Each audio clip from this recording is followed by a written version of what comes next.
Très heureux de vous accueillir dans le Club des Hommes en Noir pour cette dernière émission de la saison 2025-2026. Une émission spéciale consacrée au sacre de la fraternité sacerdotale Saint-Pie X qui auront lieu le 1er juillet prochain. Une émission qui sera exceptionnellement à libre disposition de tous ceux qui voudront la regarder, pour permettre peut-être de mieux saisir les enjeux de la question, l'importance de ce débat qui existe autour de ces sacres. Et pour en discuter aujourd'hui, eh bien, j'ai le plaisir de recevoir 2 prêtres et 2 laïcs qui défendront chacun, si je puis dire, leur position, en sachant qu'il s'agit non pas de s'invectiver, mais de rechercher ensemble le plus possible de s'approcher de la vérité en tous les cas, et puis d'apporter des arguments qui permettent de réfléchir, des arguments évidemment catholiques dans un esprit de charité. Il était absent la dernière fois pour cause de difficultés ferroviaires. Celles-ci ne se sont pas arrangées en raison de la canicule que notre pays traverse en ce moment, mais nous l'avons avec nous quand même. L'abbé Hervé Benoît est en duplex avec nous depuis son presbytère. Monsieur l'abbé, bonjour. Bonjour à vous, merci d'avoir accepté ces petites complications techniques. Merci aux techniciens qui rendent possible ce contact et puis merci à mes confrères et à tous les auditeurs du Club des Hommes en Noir.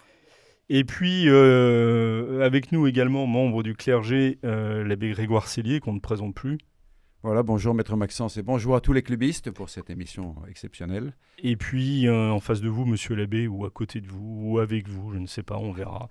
Bien, Richard de Sèze, qu'on ne présente plus non plus. Bonjour Philippe et bonjour à tous les clubistes. Et puis, notre ami Jean-Pierre Maugendre, non pas que les autres ne soient pas des amis, pardon. Bonjour à tout le monde. Je prends les précautions d'usage. Donc, merci à vous tous d'avoir accepté le principe de cette discussion autour d'un sujet important et grave suscité par les sacres décidés par la fraternité sacerdotale Saint-Pie-X, par son supérieur et par son conseil. En tous les cas, je suppose que la décision ne tient pas qu'à un seul homme. Alors, nous allons essayer de discuter surtout des questions que cet événement suscite à travers 3 grandes étapes, et j'espère que nous aurons vraiment le temps de les traiter les unes après les autres. La première de ces grandes étapes, c'est cette notion d'état de nécessité qui fait partie de l'argumentaire de la fraternité Saint-Pie-X. Deuxièmement, nous évoquerons, et vous évoquerez plus exactement, les conséquences d'un sacre épiscopal sans mandat du souverain pontife. Et puis, parce qu'il me semble que c'est l'un des nœuds quand même de la question, nous essaierons également de traiter de la compréhension, la réception, l'interprétation du Concile Vatican II, qui est quand même en toile de fond de toute de cet événement important pour la vie de l'Église. Il y a des moments comme ça un peu importants, et je crois qu'on est face à un tel événement. C'est pourquoi l'abbé Cellier, membre de la fraternité Saint-Pie-X, a souhaité faire une déclaration préalable, et donc je lui laisse la parole. Donc c'est juste pour préciser un petit point. Je ne vais pas chercher au cours de ce débat à convaincre de la pertinence ou de la nécessité des sacres, parce que je comprends qu'on puisse être très mal à l'aise face à ces sacres ou résolument opposés, n'est-ce pas ? Ces sacres sont le choix de la fraternité Saint-Pie-X et ce n'est pas forcément le choix de tout le monde. Mon propos consistera simplement à montrer que les objections sont moins pertinentes et moins convaincantes qu'elles ne paraissent au premier abord. Cependant, je voudrais souligner que ceux qui récusent ces sacres et qui sont attachés à la tradition catholique, et dont encore une fois je respecte la décision, doivent assumer les conséquences de leur décision et notamment la précarité de leur situation ecclésiastique qui est toujours à la merci d'une hiérarchie dont il faut reconnaître qu'elle est assez mal disposée à leur égard. Voilà, c'est ça que je voulais dire en démarrant. Donc, déclaration préalable Liminaire. et liminaire de Monsieur l'abbé Sillier. Est-ce qu'il y a déjà une réaction, puisque c'est assez intéressant? Donc, pas de condamnation, si je comprends bien, de ceux qui auraient une opposition ou un doute raisonnable, comme on dit maintenant, au regard des sacres, mais mise en perspective du fait que leur situation est difficile, c'est ça? Voilà, que si la fraternité a pris cette décision, c'est aussi pour assurer une garantie de son action. Voilà, et qu'en face, les 38 ans qui viennent de s'écouler n'ont pas montré ont montré qu'il y avait une certaine fragilité dans les positions, on va les appeler ecclésiadei au cours de ces débats. Alors quand vous dites les 38 ans, c'est-à-dire que vous faites référence directement là au sacre de 1988. Qui ont ouvert la voie aux ecclésiadei. Voilà, les premiers sacres conférés par Monseigneur Lefebvre, Monseigneur et de Castromayer. Donc des réactions, Jean-Pierre Mogendre. Une réaction, ce que j'entends dans ce que vient d'énoncer Monsieur l'abbé Sellier, c'est qu'il ne fait pas de l'acceptation, de la reconnaissance, de la légitimité des sacres qui vont être opérés dans quelques jours, un critère de catholicité. Voilà, ça déjà, ça me paraît un point très important. Ça avait été évoqué, alors au maléfice de mes cheveux blancs, j'ai connu les événements de 88. Il y a vraiment eu un moment dans les échanges entre les uns et les autres où cette question des sacres devenait un critère de catholicité. C'est-à-dire les uns disant vous êtes contre, vous n'êtes pas catholique, et puis les autres disant vous êtes pour, vous n'êtes plus catholique. J'entends dans la déclaration de M. l'abbé Sellier que ça n'est pas le cas aujourd'hui, en tout cas tel que c'est présenté. Et j'imagine que c'est une position plutôt personnelle. Je pense, position partagée. Encore une fois, c'est une décision de la fraternité. Ce sont des sacres, des évêques auxiliaires de la fraternité. Ensuite, je lisais hier Monseigneur Lefebvre parlant de très bonnes familles catholiques, n'est-ce pas, d'excellentes familles catholiques qui maintiennent, dont je dirais les meilleures sont celles qui recourent à la fraternité Saint-Pédis. Donc lui-même envisageait qu'il y ait des familles catholiques qui ne soient pas la fraternité Saint-Pédis. Voilà. Mais qui n'étaient pas les meilleures. Enfin, je veux dire, dans les meilleurs, dans les plus engagés, c'était un discours interne, donc voilà. Mais... Monsieur l'abbé Benoît, vous intervenez, hein, je vous laisse la parole quand vous le souhaitez.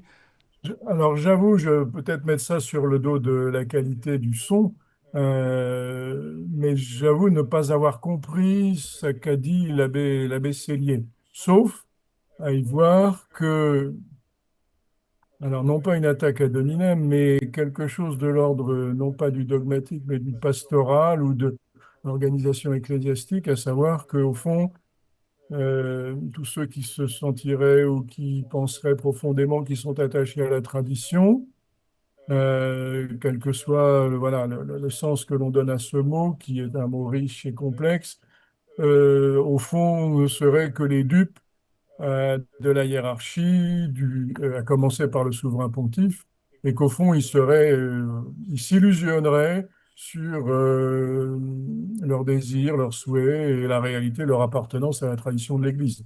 Donc déjà, voilà, sans entrer dans aucune polémique, j'avoue ne pas comprendre ce procès. Alors, si ceci étant posé, en fait, il y a une chose qui m'étonne profondément, c'est qu'en fait, je dirais, ce qui se passe aujourd'hui est un non-événement pour moi.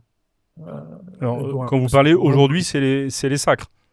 Oui, 2026, pour moi, c'est un non-événement. Tout s'est passé, je dois le dire, en 1976. À partir du moment où Monseigneur Lefebvre a choisi d'ordonner des prêtres sans le mandat et sans les procédures canoniques en vigueur à l'époque, quelles que soient ses motivations, quelles que soient les bonnes raisons qu'il ait pu avoir, il a posé là un acte dont aujourd'hui on ne fait que constater disons, la continuité, la cohérence, mais aussi la profondeur de ce qu'il vient poser, de ce qu'il pose, quoi. Voilà. Donc pour moi, l'événement fondamental, c'est 1976, et aujourd'hui n'est qu'une conséquence tragique, douloureuse, profondément porte une atteinte profonde. Voilà. En fait, pour dire les choses très clairement, c'est une simple conséquence moi, je n'y attache pas beaucoup d'importance finalement. Alors 76, rappelons quand même que c'est les ordinations sacerdotales conférées par Monseigneur Lefebvre Voilà. Contre l'avis du pape. contre l'avis du pape et qui ont entraîné la suspense à divinis. Voilà. Et rappelons que la plupart des fondateurs des communautés ecclésiadei sont ceux qui ont été ordonnés en 76 et à la suite de 76. Donc, qui à l'époque considéraient qu'effectivement c'était tout à fait légitime et qui à partir de 88 ont considéré que c'était légitime. Alors, Sans doute parce qu'entre 88 et 76, il ne s'agit pas exactement de la même chose. On peut, il y a différentes sortes d'obéissance et de désobéissance, et il apparaissait que sacrer un évêque n'est pas la même chose que d'ordonner un prêtre. Je n'en disconviens pas. Voilà. Mais de facto, il y a quand même des ruptures. On peut y voir une continuité comme Monsieur l'abbé Benoît, et donc considérer que de 1976 à 2026, il y a une parfaite continuité. Et effectivement, d'ailleurs, j'ai l'impression que c'est une partie du discours de la Fraternité Saint-Pédis d'expliquer que justement, il y a une logique et que cette logique, cette cohérence, elle est plutôt du côté de ceux qui sont dans la succession de ce que le fondateur a posé, et que, au contraire, ils peuvent considérer que les autres ont erré, ont changé d'avis, et que d'ailleurs l'Église catholique elle-même a changé d'avis, puisque entre ce qui s'est dit en 76, ce qui s'est dit en 88, et ce qui s'est dit entre 88 et 2026, il n'y a pas exactement la même position, il n'y a pas exactement la même définition de la communion. Moi, ce que je voudrais, c'est revenir sur ce que vous dites, Monsieur l'abbé, en expliquant que la Fraternité Saint-Pédis pose quelque chose, et ceux qui se sentent mal à l'aise ou qui ne sont pas d'accord ont parfaitement le droit de ne pas être d'accord, que vous n'en faites pas effectivement un critère de catholicité, mais vous les mettez en garde contre l'insécurité dans laquelle ils s'installent. Pas dans lequel ils s'installent, dans lequel ils sont. Je veux dire, après Traditionis Custodes, la Fraternité Saint-Pierre a été obligée d'envoyer une ambassade en urgence auprès du pape François pour éviter que son identité soit mise en cause. Donc ça, c'est un fait objectif qui montre bien une certaine précarité que je regrette pour eux. Mais Mais ce qui me paraissait intéressant, c'est que justement, vous faisiez de la sécurité et de l'absence de précarité comme un critère de la pertinence des sacres.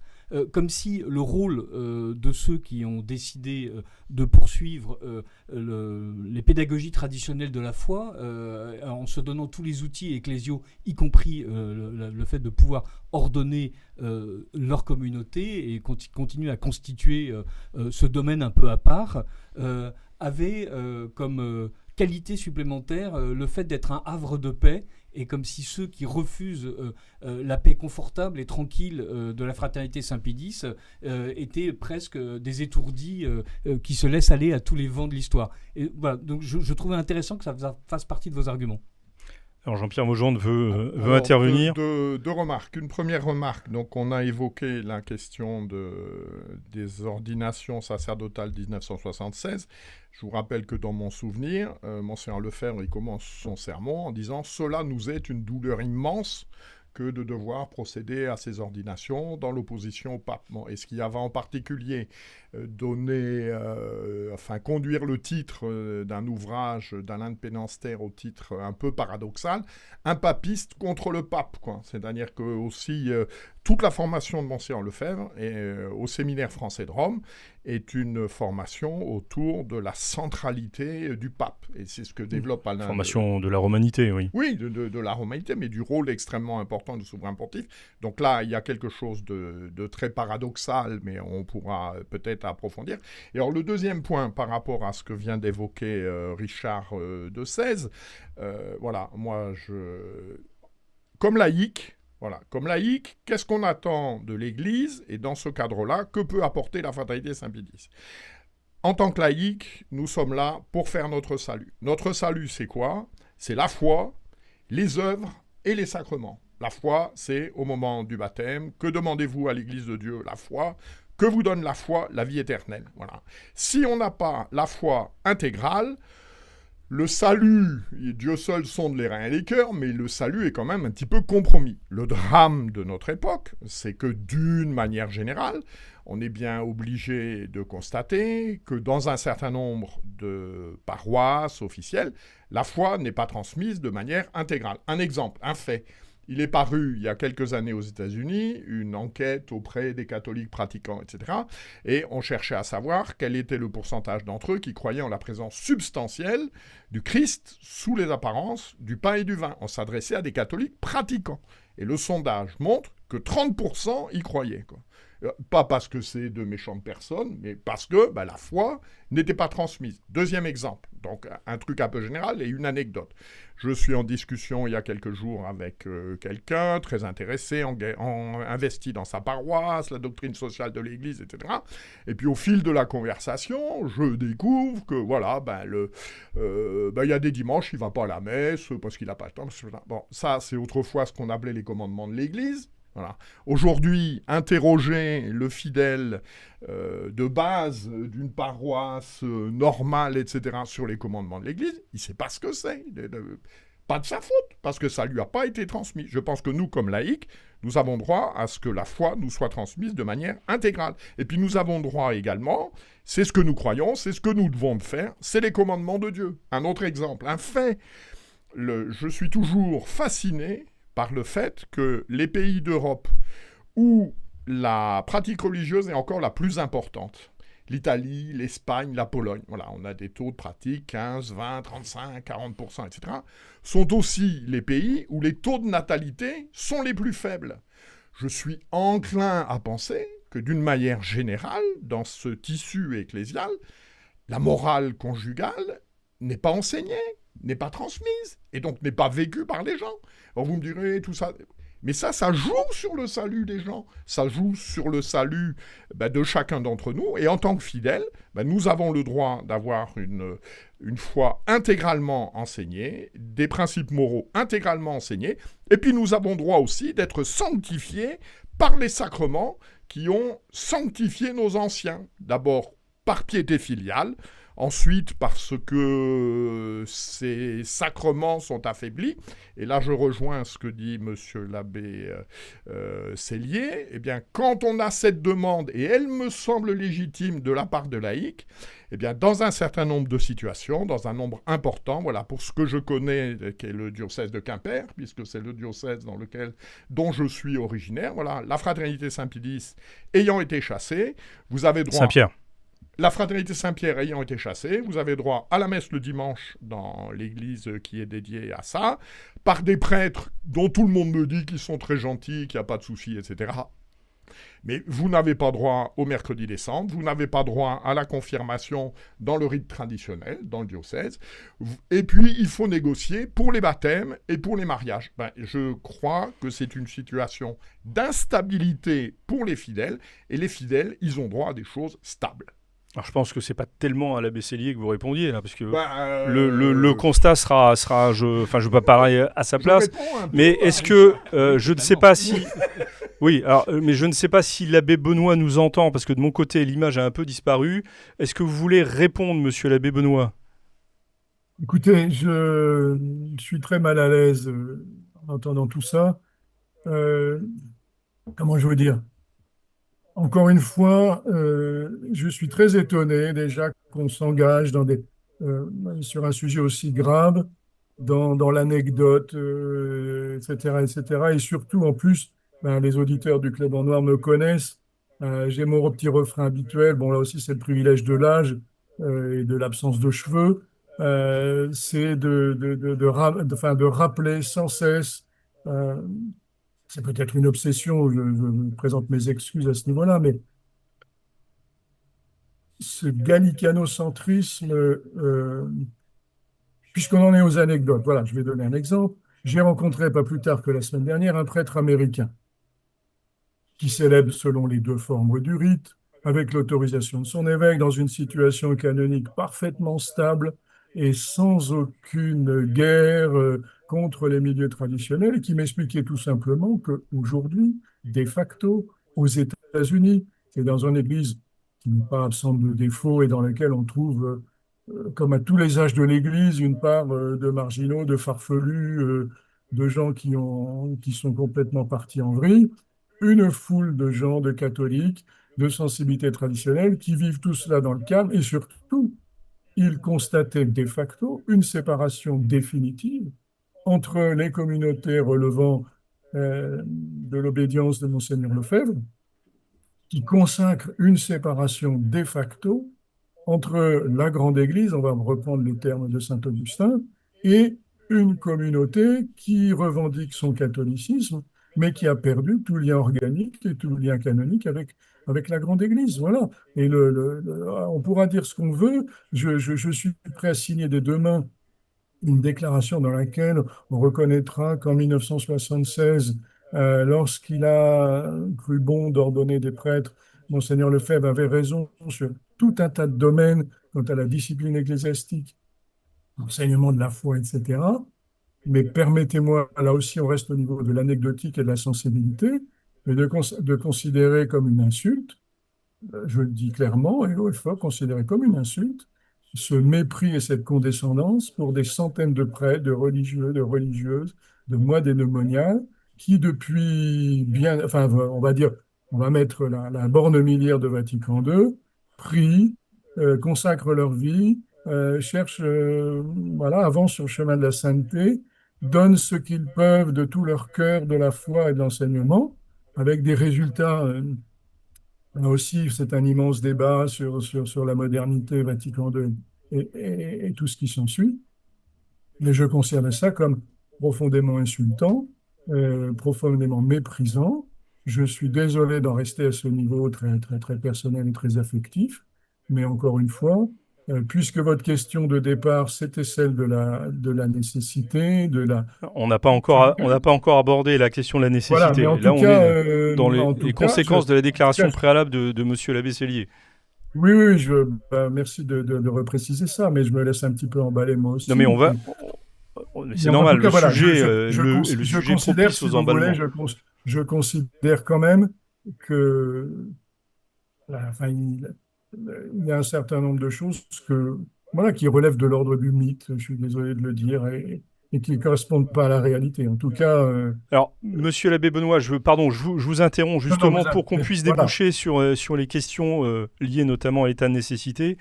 Je propose juste de manière assez courte, si c'est possible, que Jean-Pierre Maugendre et l'abbé Sellier répondent peut-être à ce que vous venez de dire. Richard de Sèze me lance un regard noir. Peut-être qu'il veut aussi apporter son... Pas du tout. Voilà. Jean-Pierre, puisque vous avez été un peu... mis en cause. mis en cause, mais là, gentiment. monsieur l'abbé, mais vous le savez, il n'est pas question d'insulter qui que ce soit, ni d'avoir un sentiment de condescendance. Vous parlez d'anecdotes. Moi, je n'appelle pas ça des anecdotes, j'appelle des faits. Et je vais vous en livrer un autre, ça va peut-être vous faire un bond de 30 mètres. Voilà. Les sacres sont de 1988. Moi, je me suis marié en 1985. Et donc, les gens de mon âge, les gens qui sont de ma génération, avec qui j'ai fait du MJCF, etc., en 88, ils se partagent en deux parties. C'est-à-dire moi tout particulièrement, puisque nous étions au MJCF ensemble. Exactement. Et vous étiez ensemble, vous vous connaissez. À voilà. Brest, nous C'est des connaissons. anciens combattants. Donc, Allez, Jean-Pierre. En 1988, la question se pose, ce sont de jeunes ménages avec des enfants, donc la question se pose, est-ce qu'on continue alors les communautés ecclésiadei à l'époque n'existent pas, est-ce que l'on continue à aller à la messe, à la Fraternité Saint-Pie-X avec son statut canonique un peu baroque, on va dire ça comme ça, et puis est-ce qu'on met nos enfants dans nos écoles de la Fraternité Saint-Pie-X, ou est-ce qu'on fait le choix de dire, non, c'est pas possible, par fidélité à l'Église, etc., on va aller à la messe dans la paroisse, et puis on va mettre nos enfants dans le lycée Sainte-Gudule du coin. Très bien. Ça, c'était il y a 38 ans. Chacun fait son choix en conscience et l'amitié qui a lié tous ces gens entre eux et dont vous participez, que vous connaissez, fait que voilà, tout s'est paisiblement passé. Maintenant, on est 38 ans plus tard. 38 ans plus tard, on peut dresser un bilan.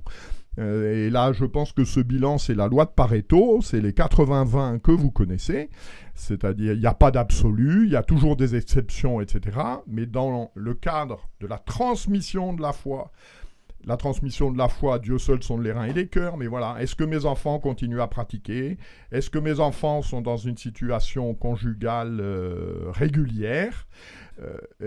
40 ans plus tard, la photo est extrêmement éclairante. C'est-à-dire que ceux qui ont fait un choix peut-être canoniquement atypiques, eh bien, ont un taux de transformation bien plus élevé dans la transmission de la foi que ceux qui ont fait le choix d'aller dans l'école du coin et de se rallier à la paroisse du coin, choix qu'ils ont, et qui s'est, je le dis, qui s'est passé dans la paix, etc. Voilà, je n'appelle pas ça une anecdote, j'appelle ça le fruit de l'expérience. Alors peut-être pour que tout le monde comprenne un peu le sens de l'échange, là, il faut quand même rappeler que l'abbé Hervé Benoît est curé d'une paroisse qu'on va dire tout à fait ordinaire. Il célèbre, je pense que c'est un secret pour personne. Très ordinaire. Ça, je ne me serais pas permis d'appuyer sur le qualificatif. Mais sauf erreur de ma part, monsieur l'abbé, vous célébrez selon les deux formes. Ce que Benoît XVI a appelé les deux formes du rite romain. Voilà, je voulais juste le préciser. Peut-être une réponse rapide, éventuellement, de l'abbé Sellier, et on rentre ensuite dans le vif du sujet. Il y a tellement de choses qui ont été dites. Je voudrais juste préciser à monsieur l'abbé Benoît que j'ai dit attaché à la tradition, je visais les gens qui veulent la liturgie traditionnelle. Donc, très précisément, les gens qui attachés à la tradition, ça signifiait qui veulent la liturgie traditionnelle. Donc, et dont les derniers soubresauts, notamment traditionis custodes, ont été quand même, je dirais, une mise en cause de leur statut et des grandes difficultés à leur égard. C'est ça que je voulais souligner. C'est tout, pas plus. Très bien, merci de cette précision. Richard, un mot sur ce. Bon. Donc, l'un des grands sujets, l'abbé Benoît nous l'a rappelé il y a un instant, c'est ce concept et cet argument du côté de la fraternité Saint-Pie-X de l'existence d'un état de nécessité. Donc moi, ma première question toute bête, c'est qu'est-ce qu'on entend exactement par état de nécessité? Qu'est-ce que c'est que l'état de nécessité?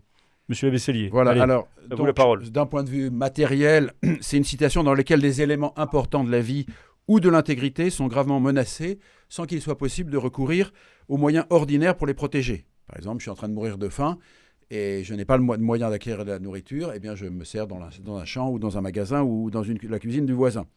Je suis menacé par un injuste agresseur, je n'ai pas le temps ou la possibilité d'appeler la police, je me défends même au risque de le tuer dans cette légitime défense.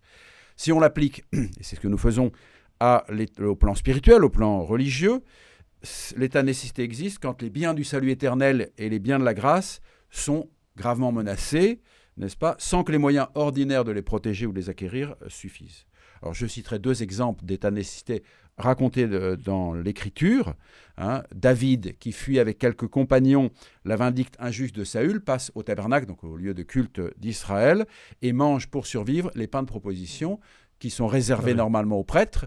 Et notre Seigneur Jésus-Christ donne cela comme exemple d'une action bonne qui dépasse les règles ordinaires. Et puis de même, alors que la loi du sabbat est très stricte, elle est sous peine de mort, demandée par Dieu sous peine de mort, les Maccabées décident de combattre leurs ennemis même le jour du sabbat pour éviter l'anéantissement du peuple de Dieu, et l'écrivain sacré les loue de cette décision de ne pas avoir suivi la règle ordinaire. Donc ça, c'est le concept d'état de nécessité. Concept d'état de nécessité, les uns les autres, un ajout pour comprendre avant qu'on en discute.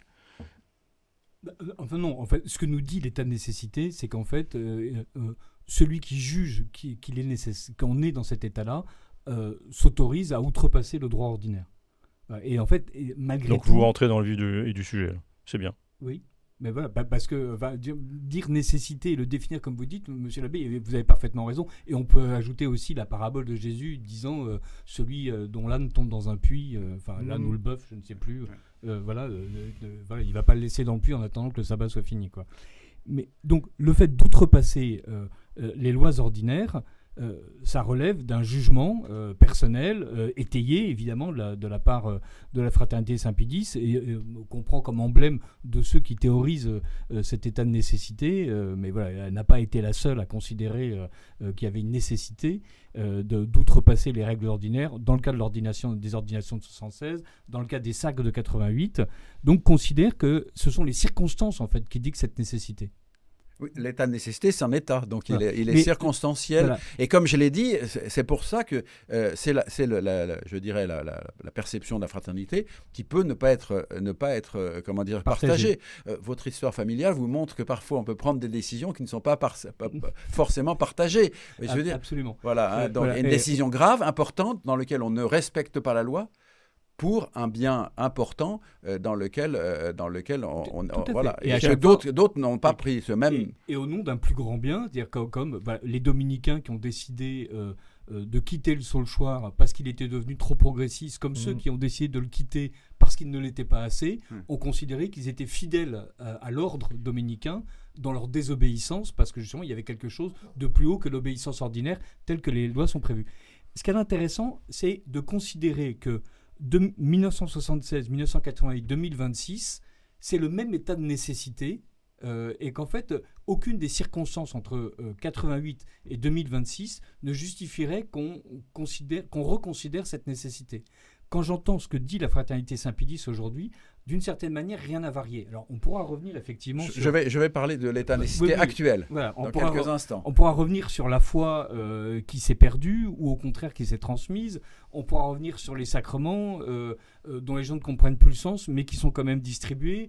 On pourra revenir par exemple sur quelque chose dont on s'est félicité, si je ne m'amuse, dans votre émission, Philippe, le fait qu'il y ait de plus en plus de baptisés adultes et considérer que soit je regarde le verre à moitié vide et même j'explique qu'il est définitivement asséché et que seul un esprit trop optimiste considère encore qu'il y a une trace d'humilité dans le verre, soit au contraire je regarde le verre à moitié plein et je me dis que grâce aussi à la Fraternité Saint-Pédis et à sa féconde désobéissance initiale, la situation des pédagogies traditionnelles de la foi est bien meilleure aujourd'hui qu'elle ne l'a été quand bien même Traditionis Custodes est effectivement un mauvais coup envoyé par le pape François. Et donc, je pense, tout le débat sur la nécessité, c'est de considérer est-ce que l'Église a continué à avancer ou est-ce qu'elle est définitivement perdue ?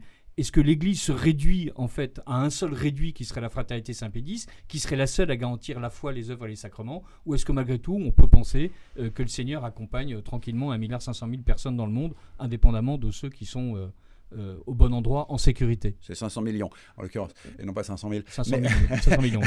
Bonne nouvelle. Voilà. Mais il n'y a aucun doute, c'est absolument clair, l'Église continue et elle n'est pas réduite à la fraternité. Ça, c'est sûr. Voilà. Mais toujours ce qui apparaît dans certaines interventions. Non, mais encore une fois, je le dirai tout à l'heure probablement, mais je le dis dès maintenant. Tout prêtre a droit à 3 hérésies par sermon, comme on dit. Donc voilà, ne tirons pas de conséquences de tel ou tel texte un peu aventureux, malheureux. Oui, bien sûr. Enfin, bien sûr. Jean-Pierre, est-ce que Jean-Pierre et puis l'abbé Benoît ensuite Richard l'a dit, ça. Et puis vous l'avez également un petit peu noté, ça dépend des circonstances. C'est-à-dire que, voilà, tout à l'heure j'ai évoqué le diocèse de Quimper, mais il y a aussi, vous pouvez être paroissien d'une communauté ecclésiadei dans une autre ville où les circonstances font que vous avez tout. C'est-à-dire vous avez une prédication catholique, vous avez les sacrements, vous avez les commandements de Dieu, de l'Église qui sont rappelés, etc. Et là, donc, vous êtes dans une situation où j'ai envie de dire, vous n'avez pas besoin de faire appel à la Fraternité Saint-Pédis, et de manière tout à fait légitime pour vous sanctifier. Ce sur quoi, je crois, insiste M. l'abbé Sellier, c'est que la situation de l'Église aujourd'hui est telle que cette situation est précaire. Alors elle est plus ou moins précaire. Vous êtes tout seul à Quimper, du jour au lendemain, vous pouvez être viré. Vous êtes dans par exemple, une paroisse comme Port-Marly en région parisienne, la probabilité d'être viré est extrêmement faible. Bon. Mais il y a une forme de précarité d'une manière générale. Ça, je crois que c'est un fait. Monsieur l'abbé Benoît, sur cette question de l'état de nécessité, est-ce que vous voulez donner votre analyse, si je puis dire ? Alors, oui, enfin, je n'ai pas la prétention de... moi, je voudrais juste faire une petite remarque d'abord un peu provocatrice. D'abord, je suis étonné qu'on fasse, en cas d'analyse de la situation d'aujourd'hui, comment dirais-je, référence à l'Ancien Testament. Je vénère la Sainte Bible, mais il y a un petit peu de fondamentalisme là-dedans. Il se trouve que l'Église, depuis 2000 ans, a eu l'occasion de traverser bien des situations de nécessité et qu'elle a établi, bon an, mal an, avec les limites que l'on peut estimer, j'allais dire, des instruments d'analyse de l'état de nécessité, tant à travers l'histoire que à travers le droit canonique. Et donc, euh, alors on ne prendra pas les détails, je les maîtrise moi-même pas totalement à 100%, mais ce que je veux dire, c'est qu'il y a un certain nombre de critères dans l'histoire de l'Église et dans le droit canonique qui montrent que ça ne relève pas de la subjectivité d'un groupe de personnes, etc. Il y a des moyens d'assurer la chose. Ensuite, je répondrai de manière aussi peut-être un petit peu primaire, mais euh, dans l'Église, on est toujours dans la précarité. Jusqu'à la fin des temps, nous serons dans des situations précaires qui tiendront lieu aux circonstances et qu'il faut mener sa barque au milieu des tempêtes de ce monde. Les pères de l'Église, là aussi, l'ont dit et redit. L'histoire de l'Église le montre. J'ai peut-être dit déjà sur cette antenne, mais parcourant, comment dirais-je, référence historique sur le concile d'Éphèse et de Chalcédoine, on voit à quel point, 15 siècles après, les conséquences, les débats, les querelles, les disputes, les séparations, etc., qui ont accompagné ce concile œcuménique sont toujours aussi présentes et que, encore une fois, invoquer l'état de nécessité doit se faire en tenant compte effectivement d'un certain nombre de critères qui ne relèvent pas de la subjectivité d'un groupe ou d'une personne. Il faut en revenir à ça et moi je radoterai, je répéterai sans cesse que à partir du moment où, voilà, où les conséquences sont plus graves que les désordres, à savoir la séparation du lien organique et profond avec l'Église, on aura les conséquences qui ont toujours été les mêmes depuis 2000 ans de cette séparation. C'est triste à dire, c'est crucifiant, mais c'est la réalité. Là Alors, aussi, ce on sont va des continuer. faits. Ce sont des faits. Merci, monsieur l'abbé. Je donne la parole à l'abbé Sellier. Je Et rebondis puis juste. on continuera sur l'état de Monsieur l'abbé Benoît nous nécessité. dit que le droit canonique et la théologie nous donnent les instruments pour juger de l'état de nécessité. Je ne crois pas qu'il soit prévu dans les livres de théologie. Ce qu'il faut faire quand il y a la constitution civile du clergé qui est validée par le roi très chrétien et pendant lequel, pendant de très longs mois, le siège apostolique ne dit rien.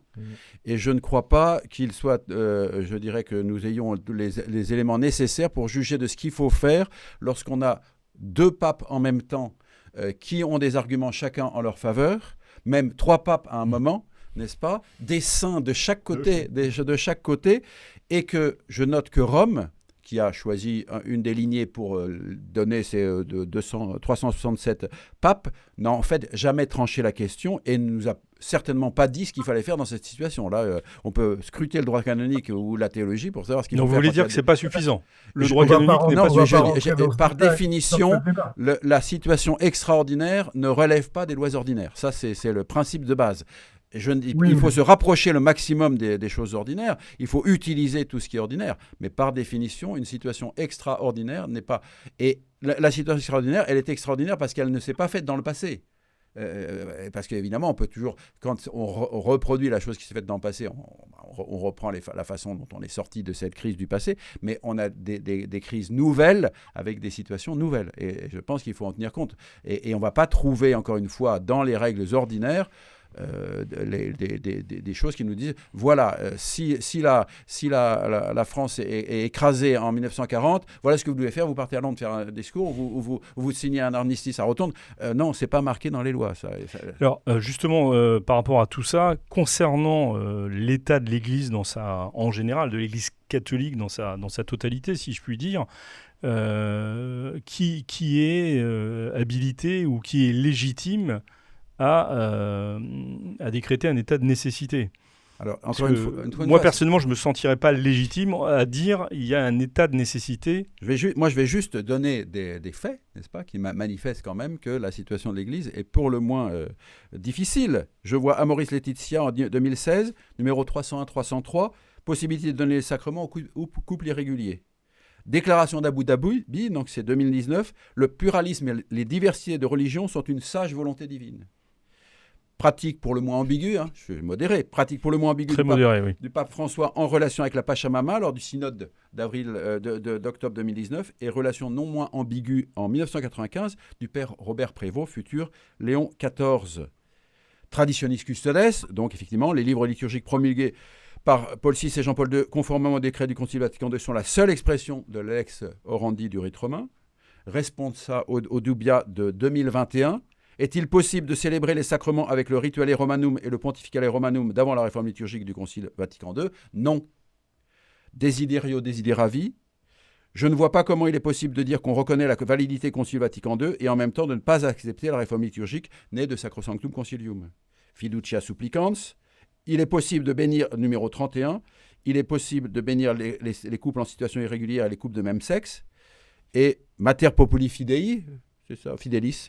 L'utilisation du titre de corédemptrice pour définir la coopération de Marie est toujours inopportune. On a une dizaine de papes qui en ont parlé, n'est-ce pas? Et intervention du cardinal Roche au consistoire de janvier 2026. L'usage des livres liturgiques que le Concile a cherché à réformer a été une concession qui ne prévoyait en aucune manière leur promotion. Donc je pense que ça signe quand même une situation qui relève de l'état de nécessité. Oui, ça, tout à fait d'accord sur le constat général, j'allais dire, de ce qui ne va pas. Est-ce que pour autant, moi j'aimerais toujours savoir qui est légitime pour dire oui, mais la réponse, je vais préciser ma question, la réponse à l'état de nécessité, c'est de faire ceci ou cela, voilà, mais comme dit, et notamment des sacres. Comme dit le bref examen critique, les prêtres sont mis dans la tragique, les prêtres fidèles sont mis dans la tragique obligation de choisir. Il faut choisir à quelle messe vous allez. Il faut choisir si vous acceptez que le prêtre prêche des choses qui ne sont pas conformes à la foi catholique, ou bien si vous dites non, je ne peux pas et je quitte la paroisse pour aller à une paroisse où on maintient la foi, etc. On est dans une situation dans laquelle il faut faire des choix, il n'y a rien à faire. Alors ça, nous sommes d'accord sur donc les forcément, choix. vous choisissez par rapport à est-ce que je considère que c'est tellement grave que je dois quitter ma paroisse ou c'est pas encore tellement grave. Donc vous choisissez sur l'état de nécessité. Nous sommes d'accord. Donc chacun, vous dites par rapport à la foi, chacun est légitime. On parlera ensuite plus spécifiquement de cette réponse que sont les sacres. Richard de Sèze. En fait, je trouve que ce qu'il y a d'intéressant dans cette notion de nécessité, et effectivement, on peut avoir des... il y avait un très long article de Christophe Geffroy dans la Nef qui déroulait 16 arguments et contre-arguments sur la nécessité. C'est un article absolument passionnant, avec ce côté légèrement juridique que prennent ce type de débat. La nécessité, c'est en fait la question de la désobéissance. Et justement, il n'y a pas une autorité qui peut décréter que c'est le moment de désobéir. Donc c'est tout le paradoxe de cet état de nécessité. C'est qu'à un moment donné, le fidèle, au lieu d'être dans la position confortable, stable, d'obéir, et d'obéir presque sans réfléchir, se trouve presque contraint par l'examen des faits à la réflexion, et cette réflexion le conduit à dire il y a un moment donné où en fait la situation est exorbitante de la normalité, donc, et sans doute elle est exorbitante du droit commun, et donc je considère que je peux m'abstraire en fait d'un certain nombre de règles qui sont en temps ordinaire valables. Et donc par exemple, si je considère, ce qui n'est pas mon cas, qu'il y a une seule vraie messe et que je n'ai pas accès à cette messe, eh bien je n'ai pas à aller à la messe le dimanche parce que c'est pas la vraie messe. Très bien. Bon, un exemple pratique de choix. Mais surtout, pour répondre vraiment à votre question, aucune autorité ne peut décréter que c'est le moment de lui désobéir, parce qu'à ce moment-là, ce serait très paradoxal. Ou alors on a ce genre de cas avec Benoît XVI qui décide de devenir pape émérite, et je ne pense pas que le moment où on renonce à son autorité ait été d'un grand profit, et que les fruits de l'expérience, pour parler comme Jean-Pierre, aient consacré l'idée que ce que Benoît XVI avait fait était particulièrement intelligent, quoi. Jean-Pierre, justement. Sur les choix, là, alors c'est normal, moi je suis laïque, vous êtes prêtre, on ne se positionne pas exactement de la même manière. Je l'ai un peu évoqué tout à l'heure. C'est la question du choix des écoles. C'est-à-dire qu'à la rentrée, là, au mois de septembre, pour un certain nombre de familles, alors il existe des écoles dans lesquelles la foi est transmise, la morale sont transmises, etc., en particulier autour de la Fraternité Saint-Pierre et de l'Institut du Christ Roi. Ces écoles existent, mais elles sont bien moins nombreuses que, je dirais, le dispositif mis en œuvre par la Fraternité Saint-Pédis et par les communautés de dominicaines qui y sont rattachées, les dominicaines de Fangeau ou les dominicaines de Brignoles. Et donc, à la rentrée, un certain nombre de familles qui peuvent être blessées, meurtries, parce que tout ce que nous sommes en train d'évoquer vont être confrontés au choix suivant. C'est-à-dire, est-ce que je laisse mes enfants à la Fraternité Saint-Pédis, chez les mères, même s'il y a des choses qui me contrarient un petit peu, ou est-ce que je les mets dans le lycée Saint-Gudule? Alors en voyant que le lycée Saint-Gudule, il aura 2 caractéristiques. D'abord, il sera certainement mixte. Je rappelle que c'est quand même quelque chose qui est condamné par l'Église depuis Divini Ilius Magistri, l'encyclique de Pie XI. Donc là, je me mets en contradiction avec l'enseignement traditionnel de l'Église, même s'il y a tous les stempels de l'Église catholique officielle aujourd'hui. Et puis, je prends la responsabilité de faire en sorte que mes enfants, à partir de 4-5 ans, ils bénéficient du programme de l'éducation à la vie affective, relationnelle et sexuelle qui sera appliqué dans toutes les écoles sous contrat de France avec la bénédiction des évêques de France. Pardonnez-moi, Jean-Pierre, je vous coupe parce que c'est typiquement le genre un de autre cas père de famille où on se dit, mais on peut aussi rejoindre des écoles qui ne sont absolument pas sous l'obédience de la fraternité Saint-Pédis et créer son école libre hors contrat. Pépouse tranquille. Dit en introduction. Oui. Je l'ai dit en introduction. J'ai pas dit qu'il y avait que ça. Je dis que pour le commun des mortels. Non, mais le commun des mortels n'est pas posé, n'est justement pas en permanence posé avec une espèce de chibolette permanent. Tiens, vais-je jouer à la roulette l'âme de ma fille, vais-je jouer à la roulette la vertu de mon fils. Non, ça se passe un peu plus calmement. Je veux dire, voilà, on n'est pas obligé de se dire chaque dimanche. Non, mais la situation, c'est la situation. Je parle du trouble, Ouais. je parle de l'ébullition mentale de la personne qui chaque dimanche doit réinstituer le débat sur la validité des sacrements et de quelqu'un qui en permanence se demande s'il a loupé l'encyclique que vous avez citée ou l'une des 74 qui ont précédé, en se disant que même si l'Église catholique a admis la mixité des collèges, attention, il y a ce texte-là qui n'a pas été totalement abrogé dans les formes les plus magistérielles sûres, et donc qui en fait m'empêche d'accepter la mixité de Mélardon. Je ne suis pas absolument certain qu'on est en permanence comme ça, en train, justement, dans un état de nécessité terrible qui m'oblige à choisir définitivement tel ou tel. Ce qui est intéressant, justement, dans cet état de nécessité, c'est qu'on a l'impression qu'une partie des laïcs, puisque nous parlons, nous, en tant que laïcs, a déjà répondu et a considéré, tiens, après tout, je peux aller une fois à la messe à Saint-Nicolas du Chardonnay, une autre fois à une messe célébrée par l'Institut du Bon Pasteur, et aussi à la messe du coin à La Baule ou à Claouet du côté d'Arcachon, parce que voilà, c'est la seule messe qui est disponible là pour le moment, et donc c'est pas grave, c'est quand même le même bon Dieu qui vraisemblablement est sur l'autel au moment de la consécration et dans le tabernacle, si tant est qu'il y en a un dans cette église-là. En fait, les gens sont décrispés là-dessus. Alors peut-être que c'est un tort, et peut-être que vous considérez que... Non, mais je ne dis pas que vous l'êtes. Mais malgré tout, à chaque fois, vous nous proposez des choix qui sont absolument définitifs, et monsieur l'abbé Sellier aussi. On a l'impression, que le fait d'être dans la pluralité est quelque chose qui est déjà pécamineux.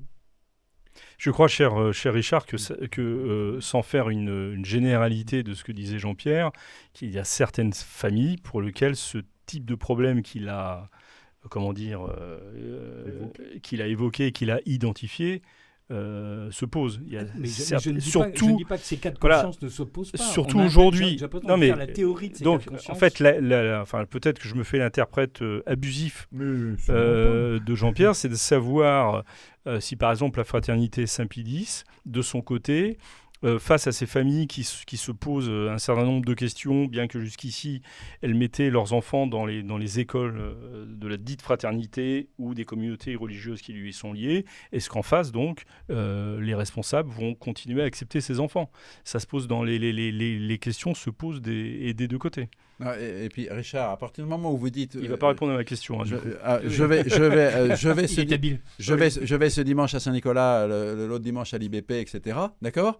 Ça veut dire, si vous allez à Saint-Nicolas, ça veut dire que vous acceptez les sacres, d'une façon ou d'une autre, que vous les considérez... Jusqu'à maintenant. Ce qui va se passer après le 1er juillet, c'est une autre période. Non, mais la Saint-Nicolas, c'est les sacres de 88 avant. Oui, mais l'Église a changé de position.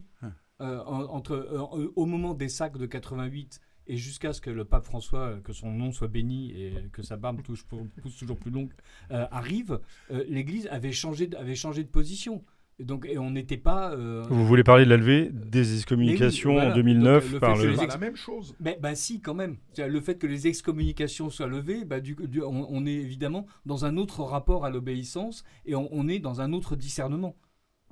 Alors, Alors que si on se refait excommunier, évidemment, ça pose le problème autrement. On va y arriver aux excommunications. On est impatient. Non, pas tant que ça, à vrai dire. Monsieur l'abbé Benoît, sur ce thème, vous avez une intervention ou pas? Oui, pas pour... D'abord, merci à Monsieur de Cèze de prendre les choses avec tant de finesse et d'humour. Ça décontracte le débat. Je voudrais juste répondre de Je crois que manière le tout débat à n'est fait pas nette. contracté, hein, quand même. Enfin, je tiens à le dire. Mais non, Bon, décontractez-vous, monsieur l'abbé, alors. ouais, c'est un argument facile.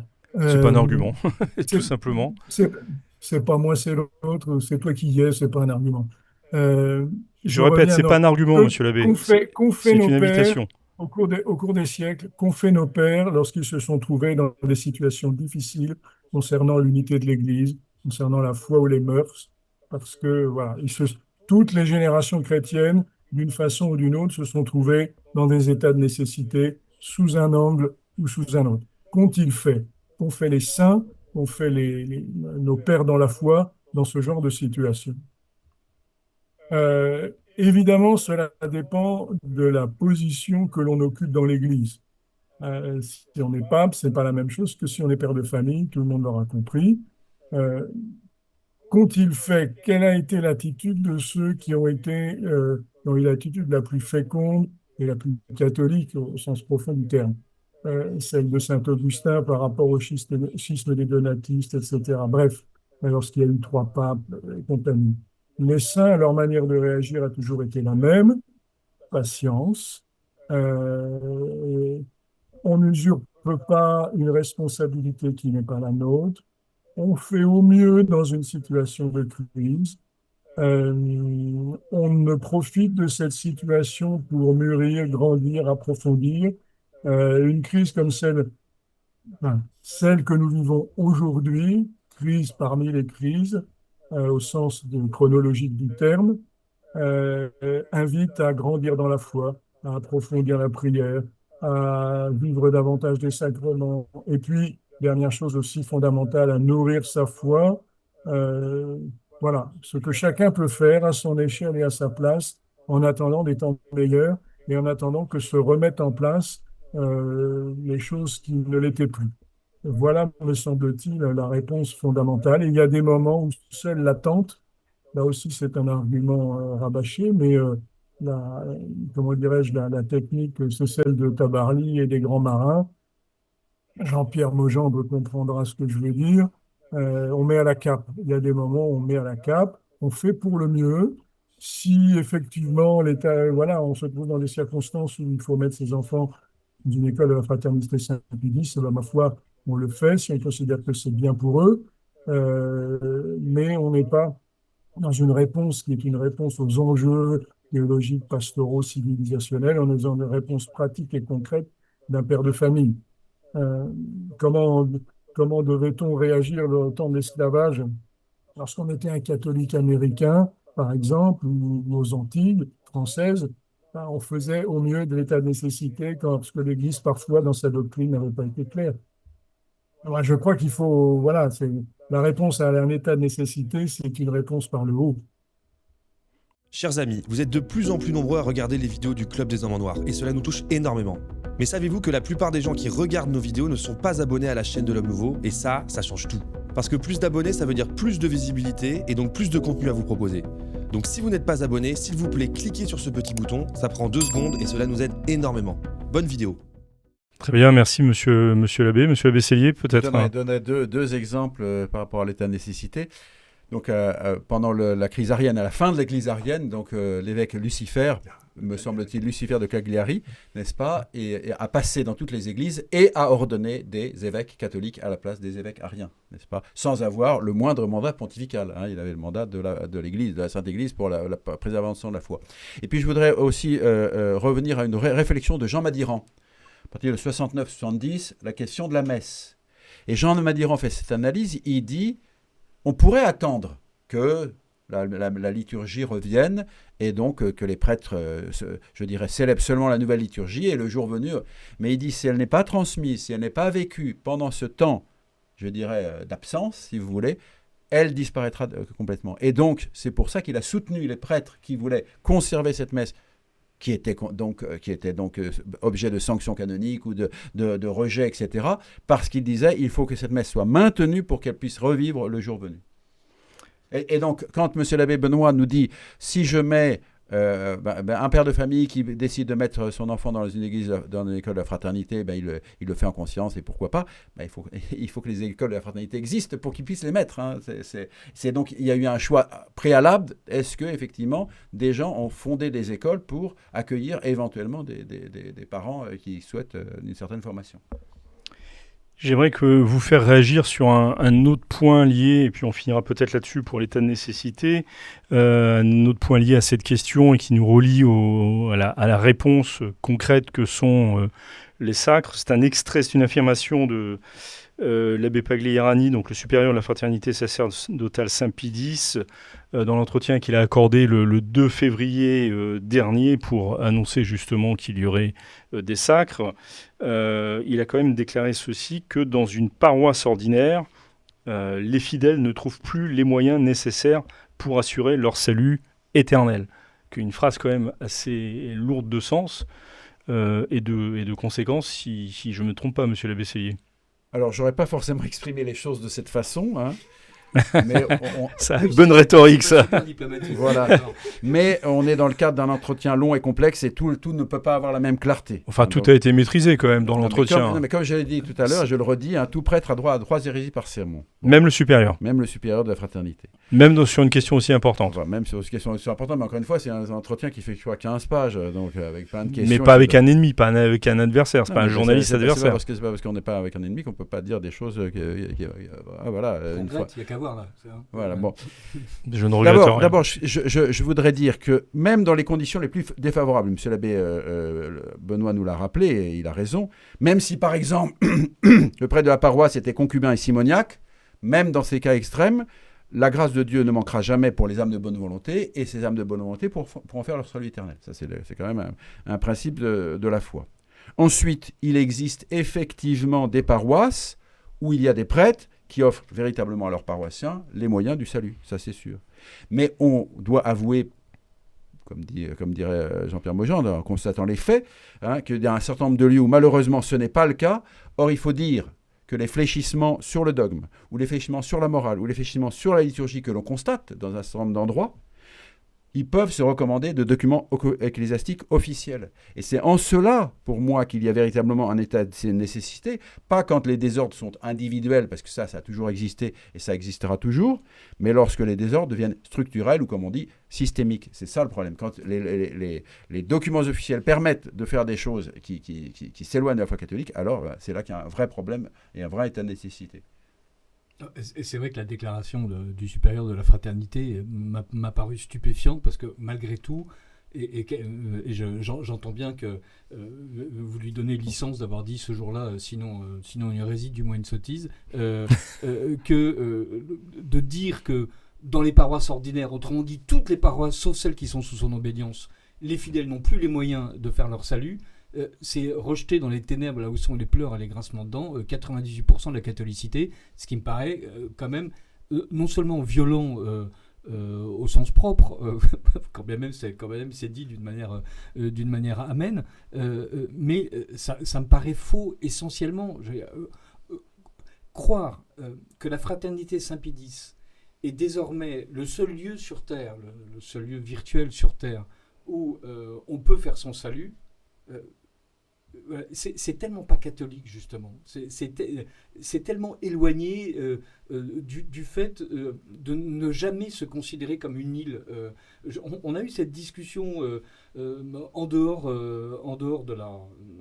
du cadre de l'émission une autre fois, et j'avais cité John Donne, voilà, nul homme n'est une île, parce que c'est une magnifique méditation de John Donne, donc un Anglais du XVIIe, si je ne m'abuse, et là, on nous explique pas du tout, je suis une île, il n'y a que cette île qui est valable.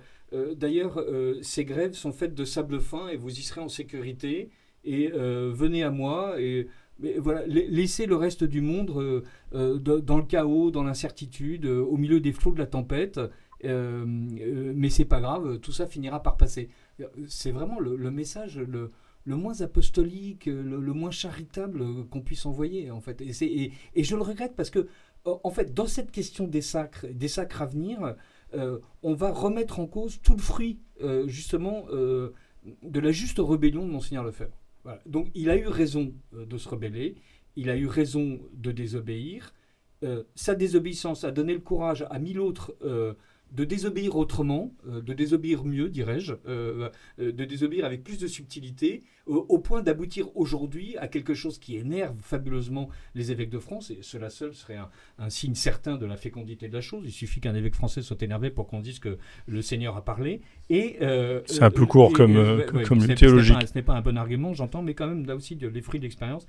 Et là, avec ce genre de déclaration, ok, les traditionalistes paraissent être les gens les plus fermés, les plus exclusifs et les plus tranquillement exclusifs. En fait, on a presque l'impression que la Fraternité Saint-Pédis se satisfait d'avoir contribué à créer un état de nécessité en refusant à plusieurs reprises les mains tendues, en refusant la collaboration. Et donc, elle justifie une partie des critiques qu'on porte contre elle.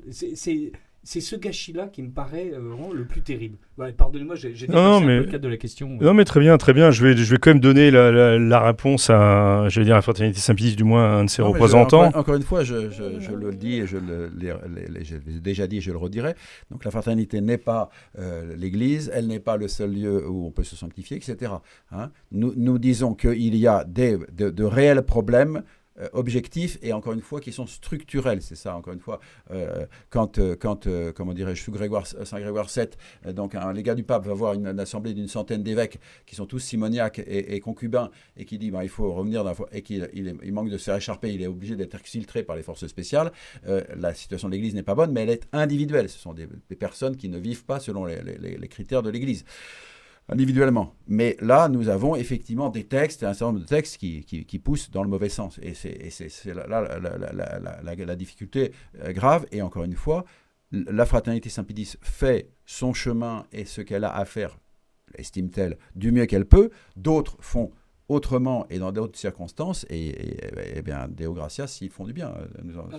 Vous reconnaîtrez que ce n'est pas exactement ce que dit votre supérieur. Vous l'avez déjà dit 3 fois. J'ai l'impression d'être le centurion romain en train de forcer Saint-Pierre à renier. Non, je ne renie, il n'y a rien à renier du tout. Je dis que je n'aurais pas dit cela de cette façon-là. Et voilà. Très bien, alors passons maintenant à la plus essentiellement, non, mais passons à la question proprement dite des sacres comme réponse effective à ce qui est estimé un état de nécessité. Mais peut-être que ce n'est pas tout à fait une question que j'avais prévue, mais l'un des arguments de la Fraternité Saint-Pédis, c'est de dire il y a des jeunes prêtres à ordonner, il y a des enfants à confirmer, ou des adultes d'ailleurs, on ne va pas se limiter aux enfants, et donc nous avons besoin d'évêques. Est-ce que ça, c'est et ces évêques, on nous les refuse, donc on va les faire, quoi. On va se les donner. Je rappelle aussi que visiblement, si j'en crois, j'ai pas la version du Saint-Siège, mais si j'en crois la déclaration du supérieur de la Fraternité Saint-Pédis, il a demandé par 2 fois à être reçu par le Saint-Père, et que visiblement, il n'a pas reçu de réponse directe qui lui eût permis d'expliquer comment est-ce que vous... je me tourne vers vous, Richard, mais... La question s'adresse à tous ceux qui sont là. Il y a un manque de charité évident de l'Église, en l'occurrence. Et voilà, il y a un manque de réponse ecclésiale à une angoisse exprimée par des âmes et qu'on ne devrait pas juste traiter comme étant des quantités négligeables ou des scrupules qui n'ont pas lieu d'être. D'autant plus que sur d'autres sujets où d'autres personnes prennent des positions qui sont contraires aux positions de l'Église, je pense par exemple à tous les chrétiens et catholiques homosexuels, l'Église là témoigne d'un autre type de charité, d'un autre sens de l'accueil, d'une d'une capacité véritablement ecclésiale à comprendre qu'il y a de nombreuses demeures dans la maison du Père. Je crois que c'est l'un aussi des éléments d'énervement, c'est qu'on a l'impression que voilà, il y a une charité à deux vitesses, comme il y a des justices à deux vitesses en France ou dans d'autres pays. Et donc, ce souci des âmes, dire ces prêtres qui veulent être ordonnés, ces enfants qui veulent être confirmés, très bien. Mais en même temps, doit-on considérer que n'importe quel évêque ne peut pas justement donner le sacerdoce, que n'importe quel évêque ne peut pas confirmer. Et donc il y a aussi l'idée que si on veut que ce soit très bien fait, en fait, il n'y a qu'une manière de le faire. Et donc l'intransigeance de la fraternité Saint-Pie-X rencontre le silence vraiment peu charitable du Vatican et aussi les oppositions mesquines d'un certain nombre d'évêques qui s'accrochent sur cette question de la liturgie parce que ça renvoie en fait à ce que vous avez prévu de traiter dans un chapitre suivant de cette discussion, à l'adhésion ou non au Concile Vatican II, dont vous avez justement raison, monsieur l'abbé, de souligner toutes les ambiguïtés ou même les erreurs. Pardon, avant de vous donner la parole, Jean-Pierre, je crois que l'abbé Benoît voudrait également ajouter un mot.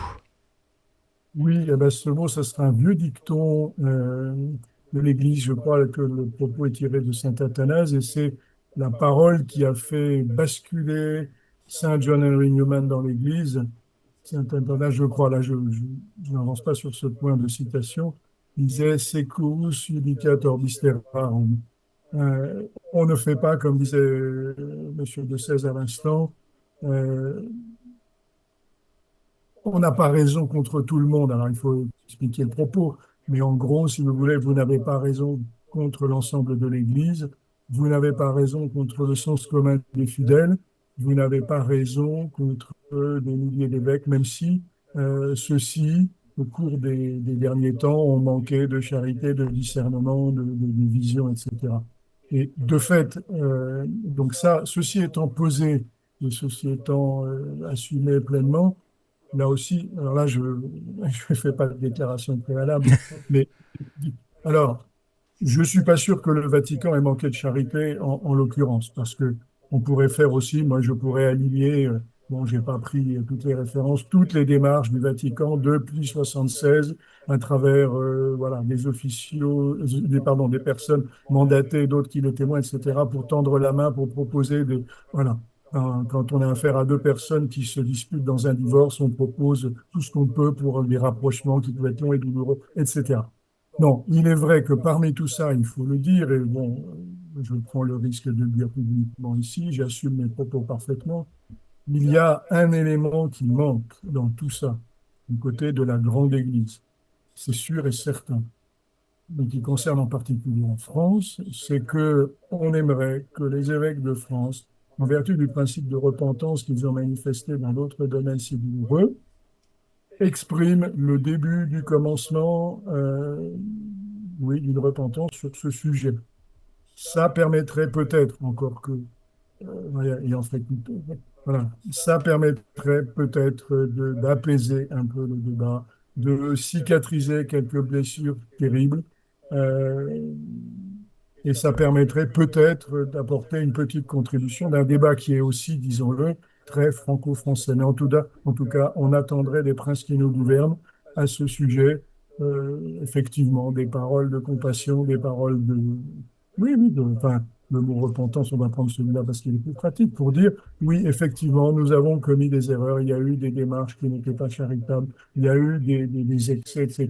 Nous ne les assumons pas, nous en demandons pardon et nous présentons nos excuses.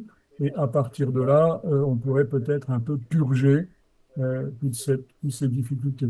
Je le dis, je l'assume, je crois que ça apporterait quelque chose au débat. Pour le reste, encore une fois, on n'a pas raison contre toute l'Église, point à la limite. Merci, monsieur l'abbé. Je donne la parole à Jean-Pierre Maugendre et peut-être ensuite à l'abbé Sellier. Philippe. Alors, par rapport à ce que vient d'évoquer Richard, deux éléments complémentaires qui me semblent faire partie du dossier, du contexte, de l'environnement, de la situation. Au moment, en 1988, quand Monseigneur Lefebvre signe des accords avec le cardinal Ratzinger, le 5 mai, accord sur lequel il reviendra dès le lendemain, un des éléments clés, c'est la promesse faite par le cardinal Ratzinger de donner à la Fraternité Saint-Pédis des évêques. On est dans notre sujet. Un évêque. Un évêque, oui. Ça ne se fera pas parce que Monseigneur Lefebvre a le sentiment, en fait, qu'on repousse et qu'on attend qu'il meure. Très bien. La réalité objective, je suis désolé de revenir aux faits, qui peuvent être considérés comme des anecdotes peut-être, c'est que ces sacres de 1988, ça fait 38 ans maintenant, cet engagement qui avait été pris de donner un évêque à la Fraternité Saint-Pédis.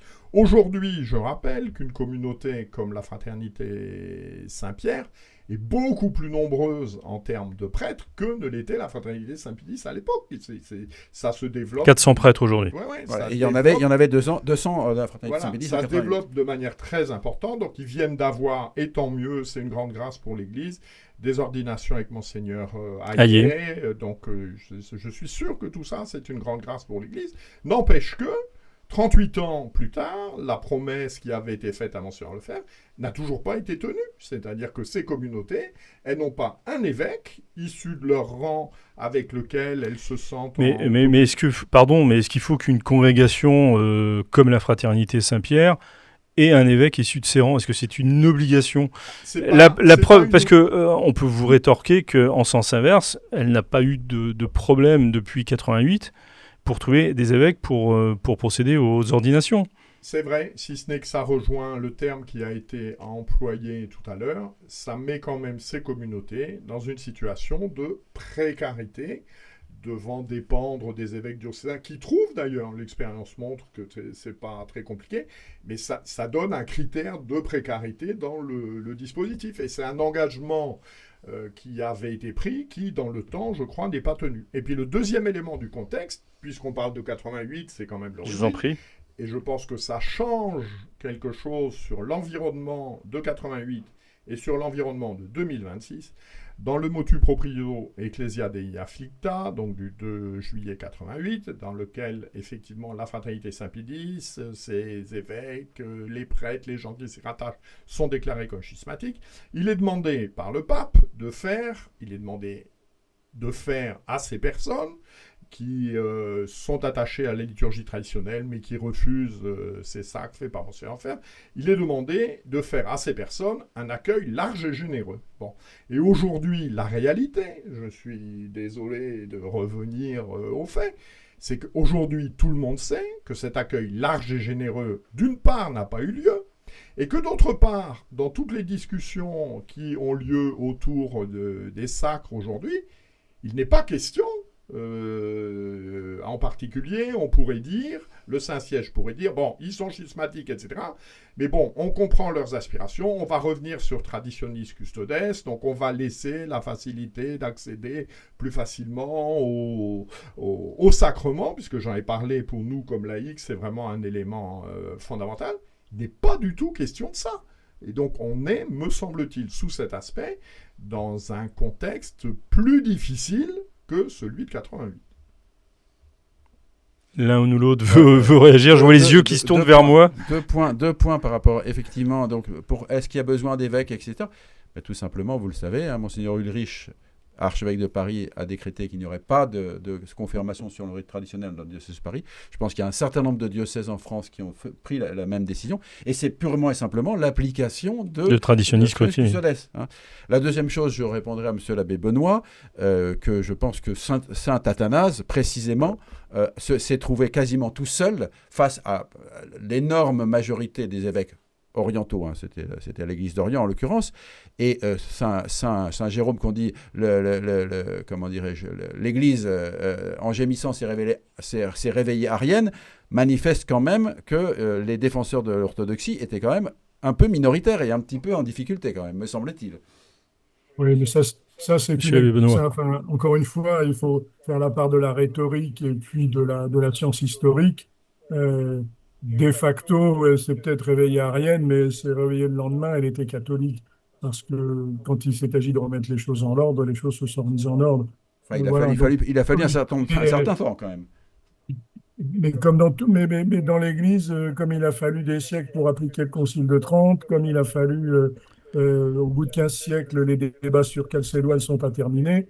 Voilà, enfin, je veux dire, partout il y a de l'homme, il y a de l'hommerie, il y a une pesanteur des habitudes. Mais vous avez raison, monsieur l'abbé. Alors, la question que j'avais envie de vous poser, qui n'est pas du tout une question piège, c'était de savoir comment est-ce qu'on fait patienter tous ces jeunes hommes qui ont passé, je ne sais pas combien de temps les études au ICO, mais enfin 6-7 ans dans un séminaire. Comment on fait patienter ces jeunes enfants ou ces adultes, encore une fois, qui attendent le sacrement de la confirmation. Et de fait, quand on veut le recevoir dans le rite traditionnel, même quand on n'est pas de la fraternité Saint-Pédis, enfin issu de la fraternité Saint-Pédis, et qu'on veut aller vers les diocèses, ça reste quand même extrêmement complexe.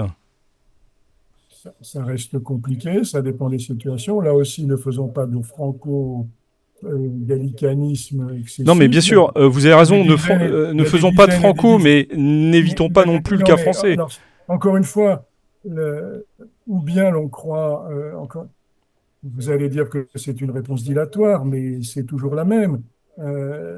Quel est l'enjeu fondamental? Est-ce qu'on veut recevoir le don du Saint-Esprit? Est-ce que la grande Église donne le Saint-Esprit? Est-ce que la forme dans laquelle on reçoit le sacrement de confirmation l'emporte sur le fond des choses? Ensuite, à chaque prêtre et à chaque pasteur en conscience de savoir s'il a effectivement scandalisé les plus petits qui sont parmi nous. Et ça, c'est le bon Dieu qui jugera. Mais encore une fois, j'ai vu passer sur Internet une formule où voilà, il y a un risque, en sens inverse, d'adulation de la forme, d'idolâtrie de la forme. On rend un culte au culte et non pas un culte à Dieu, quoi. Donc c'est vraiment la question de fond dans laquelle les responsabilités sont partagées, dans laquelle effectivement l'application du motu proprio de Benoît XVI du 7 juillet 2007 a manqué profondément de générosité, en tout cas en France, encore une fois en France, mais pas toujours ailleurs.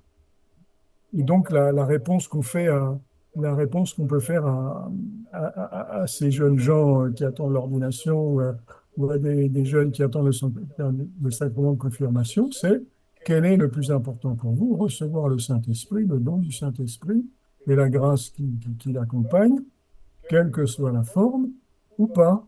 Et voulez-vous grandir dans le sens de l'Église, dans le sens de l'amour de l'Église et de notre Seigneur Jésus-Christ, ou préférez-vous, voilà, en plus, bon, je pense qu'à l'âge où ils reçoivent la confirmation, c'est pas eux qui décident, ce sont leurs parents. Oui, pour les enfants, bien sûr. Voilà, la question du pasteur, c'est de dire, ces épreuves sont-elles l'occasion d'une croissance dans la foi, dans l'espérance et dans la charité, ou bien sont-elles un fardeau à rejeter? Il n'y a pas de réponse toute faite, il n'y a pas de réponse. Et pour le reste, il y a un certain nombre d'indications du droit canonique sur les procédures à suivre. Et c'est ça être catholique. Comme disait M. de Sèze très justement, l'enjeu finalement au bout du compte et au bout du bout, c'est est-ce qu'on veut être catholique ou pas.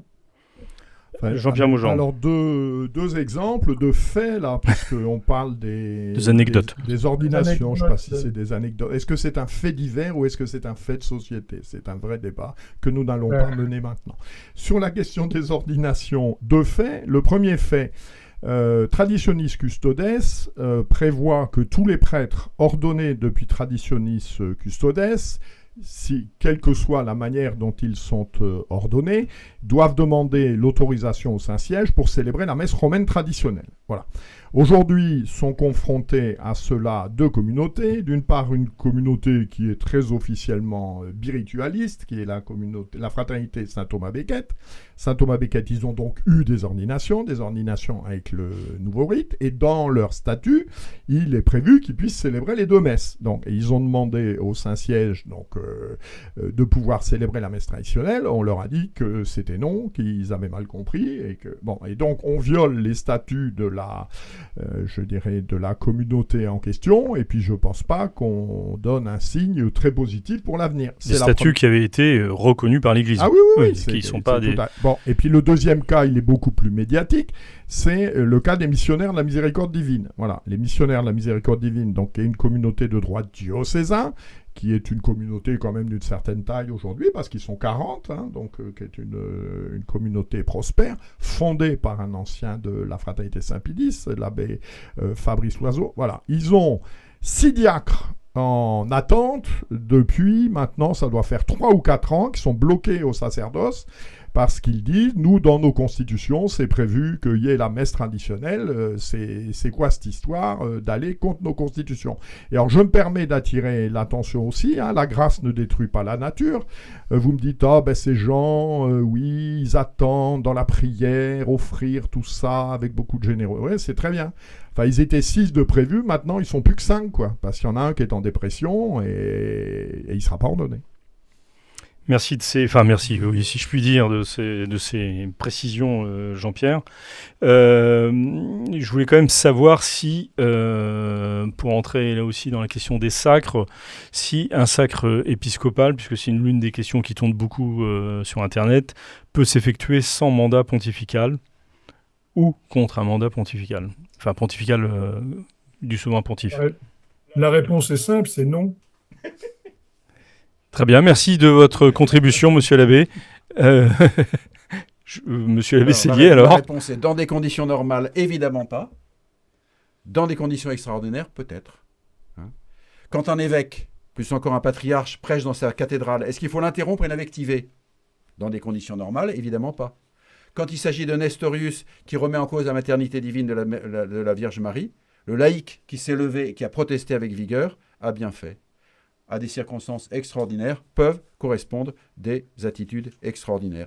Et je pense que si l'on se contente de prendre le code de droit canonique et de tout juger en appliquant de façon automatique les canons, eh bien, sans tenir compte des circonstances complexes et objectives, on arrive à des absurdités.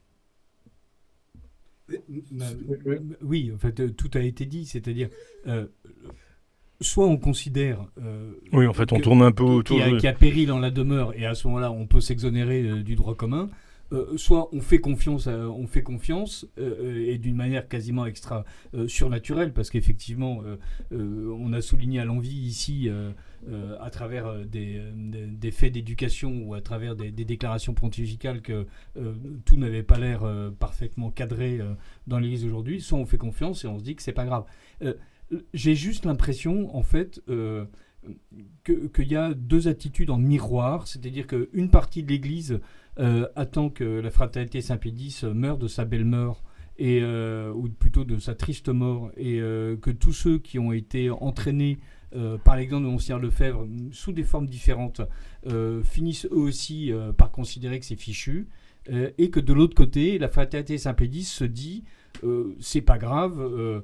On a été excommunié en 88, les excommunications ont été levées, on va être excommunié en 2026, ça finira bien par se tasser. Attendons tranquillement 50 ou 60 ans, quodoc ad aeternitatem, et donc voilà, tout finira bien d'ici 4 ou 5 papes. Et là aussi, c'est sans doute une expression de foi, d'espérance et peut-être de charité par rapport à tous ceux qui sont dans cette angoisse. Et donc votre question est insoluble, pardonnez-moi Philippe.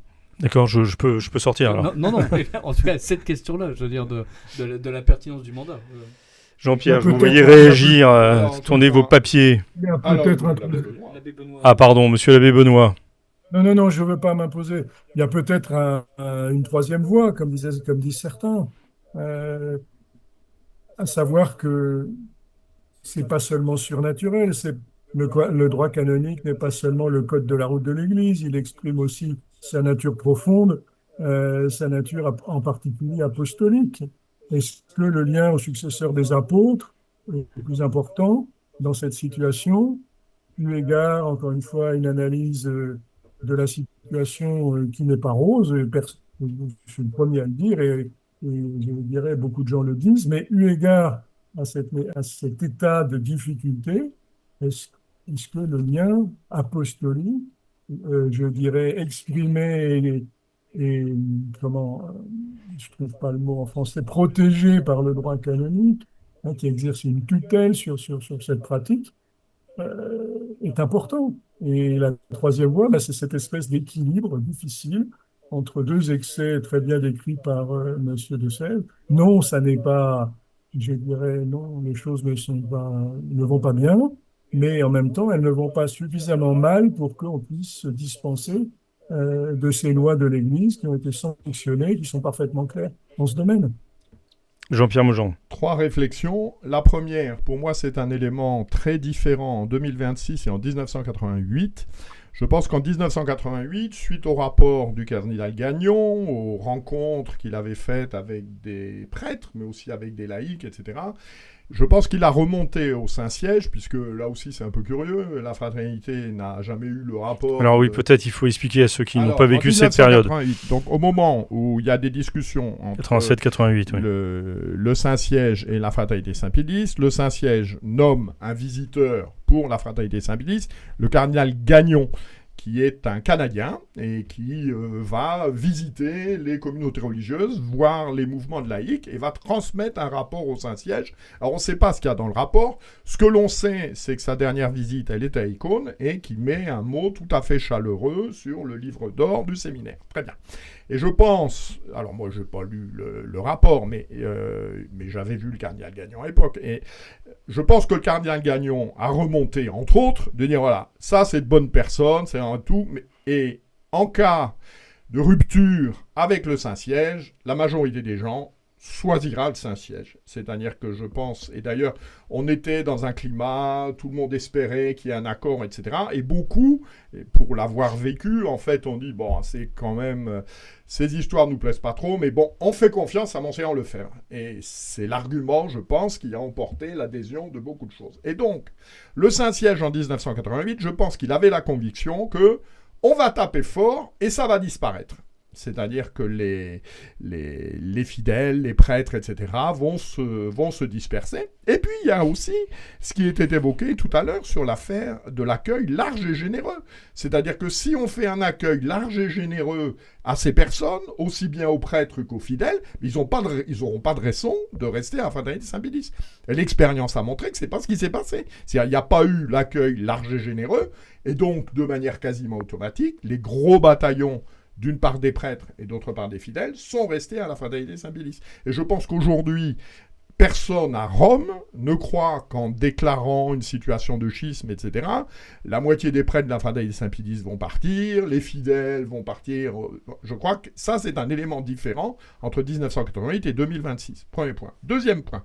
Richard de Sèze a raison, me semble-t-il. La question de fond... Grande déclaration. C'est la question... C'est très circonstanciel, je crois. Non, la question de fond, et vous avez raison, et monsieur l'abbé Benoît, la question de fond, c'est la confiance. Voilà. Est-ce qu'aujourd'hui, les catholiques de France, ils ont confiance dans leurs évêques ? Alors, je rappelle aussi que la confiance, ça ne se décrète pas, quoi. La confiance, ça se mérite. Bon, et ça se mérite dans le temps. Bon, il est clair que quand vous êtes attaché à la doctrine traditionnelle de l'Église, que vous êtes attaché à la liturgie traditionnelle de l'Église, les relations, sauf cas particulier, il y en a, sauf cas particulier, les relations de confiance avec votre évêque, c'est un peu compliqué. Et c'est comme ça. Mais la confiance, ça se bâtit, ça ne se décrète pas. Et puis le troisième élément, moi j'aurais tendance à dire, alors c'est pas de moi, hein, c'est Gamaliel. Donc Gamaliel au Sanhédrin, quoi, puisque le Sanhédrin est en train de condamner les chrétiens, etc. Et Gamaliel, oh là là, vous savez, il y a deux solutions. Soit c'est de Dieu, et ça sert à rien de s'énerver contre eux. Soit c'est pas de Dieu, et alors ça disparaîtra tout seul. Et je crois qu'aujourd'hui, vraiment, une approche surnaturelle, ce serait que le Saint-Siège, il est sur le monde traditionnel, cette vision, et surtout, on ne peut pas comprendre, dans la situation dans laquelle se trouve l'Église aujourd'hui, c'était la demande de Monseigneur Lefebvre depuis les années 70, laissez-nous faire l'expérience de la tradition. Aujourd'hui, la réalité telle qu'elle est vécue, c'est que tout est possible, sauf faire l'expérience de la tradition. Et aujourd'hui, dans un certain nombre de cas, l'expérience de la tradition, elle est possible, c'est vrai, mais on a quand même le sentiment que c'est dans des réserves d'Indiens. Voilà, alors je connais quand même la situation des diocèses de France. Voilà, vous pouvez vivre la tradition, très bien, mais dans votre réserve d'Indiens. Voilà, la messe, c'est uniquement là, les baptêmes, c'est uniquement là, les mariages, c'est uniquement là, et surtout, ne répandez pas votre venin ailleurs. Merci Jean-Pierre. Je voudrais quand même qu'on avance et qu'on poursuive sur les sacres épiscopaux sans mandat pour poser la question très simple que certains se posent. Est-ce que ça entraîne ipso facto l'entrée dans un schisme et donc une excommunication? Le canoniste veut parler, donc je lui laisse la parole, monsieur l'abbé Benoît. Écoutez, je confesse simplement que je n'ai pas été réouvrir mon code de droit canonique, ni celui de 1917, ni la compilation de Gratien, mais la tradition de l'Église, la tradition canonique de l'Église est unanime depuis que les choses ont été précisées par les souverains pontifes. L'ordination d'évêques sans mandat, sans justification, en dehors de périodes particulières de persécution, de guerre, et qui nécessitent de toute façon une confirmation par le siège de Rome, cette décision entraîne ipso facto. L'excommunication a été sentenciée. Voilà, et donc le schisme, c'est ce que vous voulez dire aussi? Et alors, ça crée une situation de schisme. Le schisme relève d'une autre analyse qui n'est pas tout à fait la même, ça se recouvre, mais ce n'est pas tout à fait la même chose. Mais en tout cas, du point de vue du geste liturgique posé, on ne peut plus clair, quel que soit l'état de la loi depuis 5 siècles, ou même plus, si vous voulez. Après, on va laisser, je dirais, les précisions aux spécialistes, mais la chose est parfaitement claire. Et on peut tourner autour du pot pendant 50 ans, c'est-à-dire depuis 1976, le résultat est le même, qu'on le veuille ou non. Et eu égard à la tradition canonique et à l'enseignement que j'ai reçu, je suis à Rome, moi aussi, il n'y a pas à discuter. Alors après, on l'assume pas. Ce qui est vrai aussi, c'est que le dernier canon du Code de droit canonique dit que la charité est la loi suprême dans l'Église, ce qui veut dire et le salut des âmes est la loi suprême donc, dans l'Église, et que par conséquent, Rome peut récupérer, peut toujours rattraper, peut toujours récupérer les choses. C'est la souplesse aussi de la loi de l'Église. Donc là aussi, la porte est ouverte et ne reste pas fermée. Quant au schisme, le schisme, c'est la séparation d'avec l'Église. Alors là, moi, je vais abonder dans le sens de Jean-Pierre Maugendre.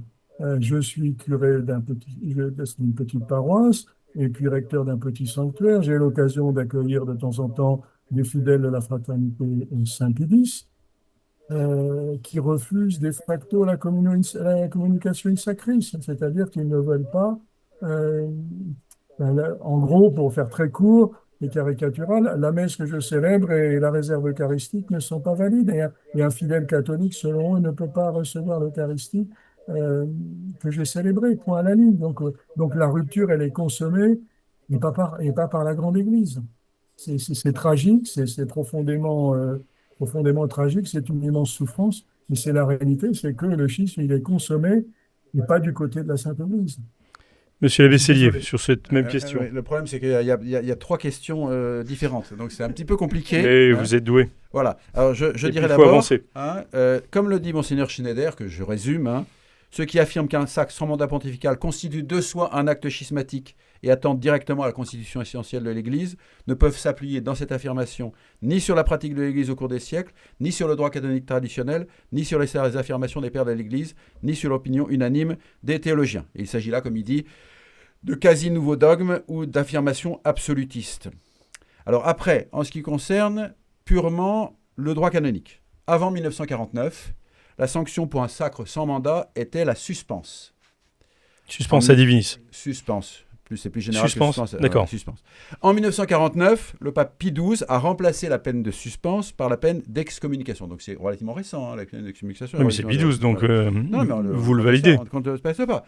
Explicitement, il l'a fait afin de contrer les manœuvres du gouvernement communiste chinois qui faisait sacrer des évêques sans mandat pontificale. Et je précise que le gouvernement pontifical communiste chinois continue à faire sacrer des évêques qui sont reconnus ensuite par Rome. Hein. Et donc Rome ne proteste pas et Rome ne met pas en œuvre l'excommunication. Donc, selon la loi, la lettre de la loi, la sanction automatique, dite late sententiae, est l'excommunication pour les consécrateurs et les consacrés, pas pour les autres. Hein. Mais ceci ne concerne que le canon donc qui touche du sacre sans mandat. Or, une décision juste ne se fonde pas sur un seul canon, mais par l'ensemble des canons. Par exemple, une femme qui avorte est frappée automatiquement d'une excommunication. C'est le droit canonique aussi, n'est-ce pas? Mais il est nécessaire de vérifier, pour que cette peine s'applique, que cette femme en avait antérieurement connaissance et qu'elle a donc bravé la loi, ce qui est rare. Hein, Bon. Le canon 1323 du Code... Enfin, vous êtes au courant quand même. Non, mais attendez, je précise, donc je n'applique pas un seul canon et tout est réglé, n'est-ce pas? Le canon 1323 du Code de 83 affirme « N'est punissable d'aucune peine la personne qui, lorsqu'elle a violé une loi ou un précepte, a agi forcée par une crainte grave, même si elle n'était que relativement, ou bien poussée par la nécessité, ou pour éviter un grave inconvénient, à moins cependant que l'acte ne soit intrinsèquement mauvais ou ne porte préjudice aux âmes. Et même, ajoute ce canon, cette dispense de peine s'applique si la personne a cru que se présentait une des circonstances prévues précédemment. Même si on se trompe, même si ce n'est pas vrai, mais on le croit de bonne foi. Ça. Et précisons enfin, en ce qui concerne donc, je dirais, cette sentence éventuelle late sententiae, que selon le Code de droit canonique, hein, c'est le principe du Code de droit canonique, une sanction telle que l'excommunication ne peut être valide que si celui qui la reçoit a commis un péché mortel. Il faut forcément un péché mortel antérieur pour être frappé d'une peine canonique.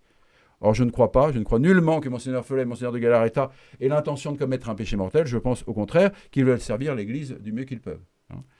Voilà, donc Donc pour vous, en raison de cet ensemble des canons, si je comprends bien, du droit canonique... Et de l'état de nécessité. Et de l'état de nécessité dont on a parlé, l'acte qui sera posé le 1er juillet n'entraîne pas une véritable excommunication. Elle n'entraîne pas non plus, puisque c'est un peu autre chose, nous a dit l'abbé Benoît tout à l'heure, le schisme. Alors, passer d'une excommunication au schisme, là, on avance en haute mer des affirmations hasardeuses dans lesquelles de nouveaux ecclésiologues autoproclamés nous font des grandes déclarations. C'est un petit peu complexe. Contrairement à ce qu'a dit M. l'abbé Benoît, Ecclesia Dei ne dit pas que les fidèles qui suivent la fraternité sont schismatiques. Il dit qu'il s'agit d'un acte de nature schismatique. C'est pas tout à fait la même chose. Non, il dit à un moment que ceux qui adhèrent formellement à des choses mauvaises, n'est-ce pas, qui adhèrent formellement à l'acte qui a été posé sont schismatiques. Voilà, mais encore une fois, il s'agit d'un acte de nature schismatique. On va pas se cacher quand même derrière son petit doigt. Hein. Non, mais... Allez, est-ce que tout ça, c'est à cause de Vatican II ? Parce que maintenant, il faut finir. Et que Richard de XVI, après avoir ri. Et évidemment, c'est à cause de Vatican II. Et je voudrais juste dire que l'Église contemporaine, mais aussi l'Église au cours des siècles, nous a habitués à en prendre et à laisser dans l'obéissance. Et que donc... ça va nous aider, tiens. Non, mais quand même, il faut le dire. Même si, à mon sens, ces sacres sont une erreur et ça font peser un grave danger sur les âmes, on a vu des excommunications être reprises et on a vu aussi des papes considérer que la discussion était plus fructueuse que l'obéissance. Donc ces excommunications sont fulminées peut-être à un moment donné, mais arriveront dans un contexte où l'Église elle-même a considéré que son autorité pouvait être remise en question avec dans une grande largeur. Maintenant, oui, le point fondamental, et qui d'ailleurs est mis en avant par le pape Léon XIV lui-même, c'est pas la question du rite, c'est pas la question de la validité des sacrements, c'est la question de l'adhésion à un concile non dogmatique mais pastoral, Vatican II, et à tout ce que Vatican II charrie comme nouvelle théologie ou ferment d'une nouvelle théologie. Je me permets de citer le pape Léon XIV là récemment, parlant des membres de la fraternité Saint-Pie-X. Il refuse d'accepter certains éléments fondamentaux de l'Église, à commencer par plusieurs points du Concile Vatican II. Et s'ils font ce choix, je le regrette, mais nous devons avancer. Voilà, donc c'est à cette phrase-là que vous avez eu la gentillesse de nous envoyer pour préparer l'émission que je faisais allusion.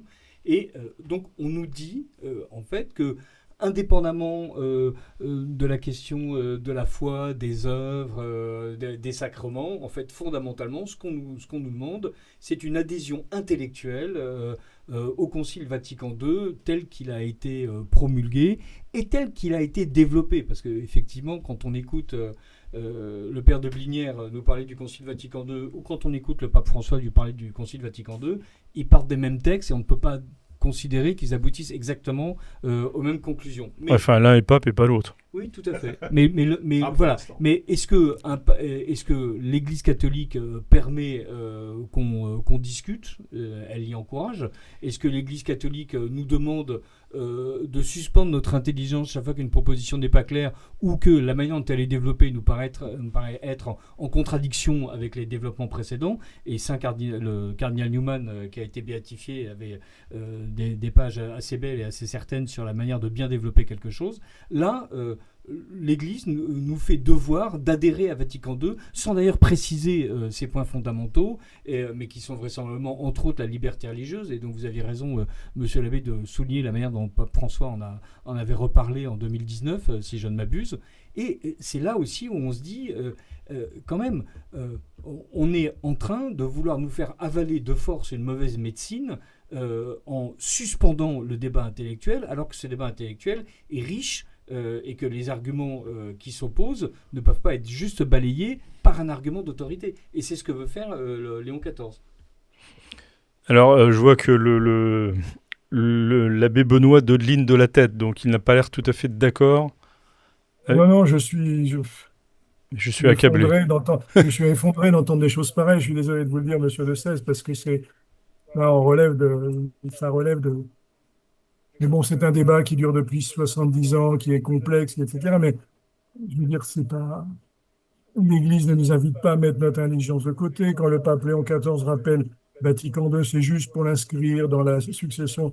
Mais ça ne préjuge pas de l'approbation différente que l'on doit donner aux constitutions dogmatiques et celles qui ne le sont moins et à ces divers documents. Donc, à la hiérarchisation de la valeur et de l'engagement de l'Église dans ces diverses déclarations. Je rappelle que quand le pape se lève le matin, qu'il ouvre ses volets, qu'il dit qu'il va pleuvoir, eh ben, s'il ne pleut pas, l'infaillibilité de l'Église n'est pas engagée. Donc, j'avoue que je suis épuisé, fatigué de devoir répéter des choses aussi évidentes.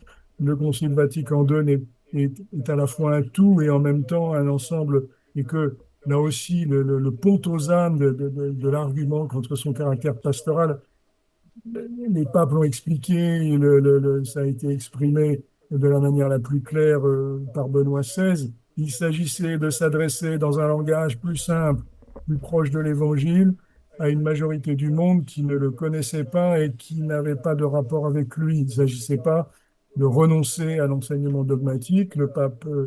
Les papes successifs l'ont fait en temps et en heure, avec un succès très, très mitigé, j'en conviens bien volontiers, mais les documents les plus importants et la fine pointe du Concile rappellent le salut ne peut s'obtenir qu'en notre Seigneur Jésus-Christ.